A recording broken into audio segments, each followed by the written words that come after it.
Praise lord. మన ప్రభువైన యేసుక్రీస్తు నామములో అందరికీ ఈ ఉదయకాల సమయమున శుభాభివందనములు తెలియజేసుకుంటూ ఉన్నాను. ఈ దినం దేవుడు మనకిచ్చినటువంటి గొప్ప నూతనమైన వాగ్దానము, అది 35వ కీర్తన 17వ లేఖనము. మనం ఒక్కసారి చదువుకుందాం. నా ప్రాణమును సింహముల నోట నుండి రక్షింపుము. ప్రభువులు వారు ఈ దినమున మనతో, మనందరితో, ప్రతి విశ్వాసితో కూడా మాట్లాడుతూ ఉన్నాడు. మరి ఆ మాట్లాడడం కూడా దావీదు గారి యొక్క ప్రార్థనను మనకు వినిపిస్తున్నారు. చూడండి, దావీదు మహారాజు గారు, ప్రభువా నా ప్రాణము సింహముల నోట నుండి విడిపించుము అని ఆయన ప్రార్థన చేస్తున్నారు.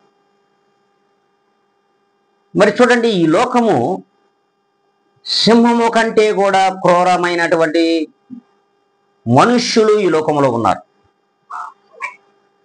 సింహము తన పంజా విసిరి చీలుస్తుందేమో కానీ మనుషులను, కానీ మనుషులు వారి యొక్క మాటల చేతనే, నోటి మాటల చేతనే ప్రతి మనిషిని కూడా హింసించుతున్నారనే వాక్యము స్పష్టంగా తెలియజేస్తుంది.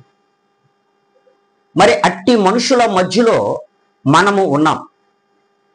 మరి మనము ఏ దినమైతే క్రీస్తు యేసు యొక్క విశ్వాసమును చూరగొని ఆయనకు మనం విశ్వాసులుగా ఈ లోకంలో జీవించుచున్నాము కనుకనే ఈ లోకములో ఉన్నటువంటి సింహము కంటే క్రూరమైనటువంటి మనుషుల నుండి మాకు విడుదలను దయచేయండి, మమ్మల్ని విడిపించండి ప్రభువా అని ఏ దినమైనా మనం ప్రార్థన చేయగలుగుతున్నామా? కానీ అట్టి వారితోనే మనం సాంగత్యం చేస్తున్నాం. ఇది కరెక్ట్ కాదు అని దేవుని వాక్యము సెలవిస్తుంది. ఏది మంచో ఏది చెడో వివేచన జ్ఞానములను ప్రభువులు వారిని అడిగిన ఎడల ఇస్తాడు.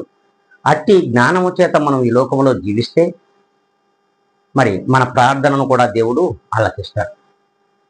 మరి సింహము కంటే క్రూరమైన ఆ మనుష్యుల నుండి మనము విడుదల పొందాలి అనుకుంటే ఈ దినం నుండే మనం ప్రార్థనలో ఉన్నాం. అందరం తల్ల ఉంచుకుందాం, కళ్ళు పోసుకుందాం, ప్రార్థనలో ఏకీభిద్దాం. మహాపరిశుద్ధుడా, ప్రేమ నమ్మకము కలిగిన మా తండ్రి, మీ పాదములకు వందనములు. ప్రభా, ఇదిగోనైనా నీవు దావీదు నోట పలికించిన మాట మేము వింటున్నాం. ఈ యొక్క వాగ్దానం ప్రకారముగా మా యొక్క ప్రార్థన ఈ లోకంలో ఉండాలని మీ వాక్యం సెలవిస్తూ ఉంది. అట్టి ప్రార్థనను మాకు నేర్పించి మీ కృపతో ఈ లోకంలో జీవించుటకు సహాయము చేయమని ప్రభువైన యేసుక్రీస్తు నామములో మీ పాదముల దగ్గర మమ్మల్ని అందరినీ కూడా సమర్పించుకుంటూ అడిగి వేడుకొని ప్రార్థిస్తున్నాము మా ప్రియ గొప్ప పరలోక తండ్రి.